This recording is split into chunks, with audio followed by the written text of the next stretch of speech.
السلام علیکم ناظرین، آپ دیکھتے ہیں ہم لوگوں کے مسائل کو آپ تک پہنچاتے ہیں۔ آج بھی ایک ایسی بہن میرے ساتھ موجود ہے جو کافی پریشانی کے عالم میں ہمارے پاس آئیں اور ان کی آواز ہم آپ تک پہنچا رہے ہیں۔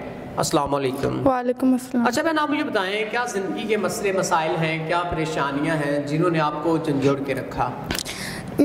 کچھ عرصہ پہلے میرے والدہ نے سنیا پھر رخصت ہو گئے، تو میرا کوئی بڑا بھائی یا میری کوئی بہن نہیں تھی، تو میں اکیلی تھی۔ میں اکثر اپنے گھر میں راتوں کو ڈر بھی جاتی تھی۔ تو جب یہ بات میرے چچا کو پتہ چلی، وہ مجھے اپنے گھر لے گئے، بہت خوشی خوشی سے اپنی بیٹی بنا کر لے کے گئے۔ تو مطلب کہ پیچھے سے انہوں نے میرے گھر پہ قبضہ کر لیا۔ ہم مجھے وہاں پہ یہ بھی کہتے تھے کہ گھر ہمارے نام کروا دو، لیکن میں اس بات کے لیے نہیں مانی۔ تو انہوں نے زبردستی گھر لینا چاہا اور مجھے اپنے گھر سے نکال دیا۔ تو اب نہ میں اپنے گھر میں رہ سکتی ہوں، نہ ان کے گھر میں رہنے کے قابل ہوں۔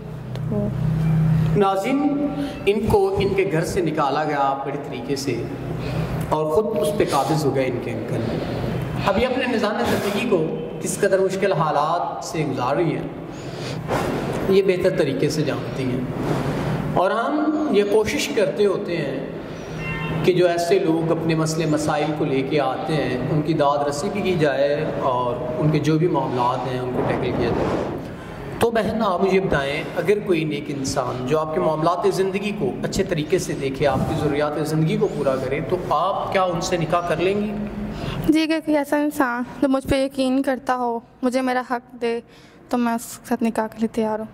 ناظرین، کوئی ایسا انسان جو ان کا حق دے، ان کی ضروریات زندگی پورا کرے، تو یہ نکاح کے لیے تیار ہے۔ امید کرتے ہیں کوئی ایک انسان ان سے نکاح کرے گا، اور میں ہمیشہ پوائنٹ ٹو پوائنٹ بات کر کے اسٹوری کو کلوز کرتا ہوتا ہوں، تاکہ جو مقصد کی بات ہے وہی کی جائے، نہ ادھر ادھر کی باتیں کی جائیں، تاکہ سننے والے کو بھی مختصر پتہ چلے کہ یہ اس مسئلے مسائل ہیں اور میں نے ان سے نکاح کرنا ہے یا نہیں۔ تو ہمیشہ شارٹ سٹوری بنانے کا مقصد بھی یہی ہوتا ہے۔ تو اگر کوئی نیک انسان ہے جو ان سے نکاح کی خواہش رکھتا ہے، تو وہ ضرور ان سے نکاح کرے اور ان کی جو بھی مشکلات ہیں، زندگی کی پریشانیاں ہیں، ان کو کم کرے۔ تو اسی کے ساتھ اپنے میزبان نواب احمد کو دیں اجازت۔ خدا حافظ۔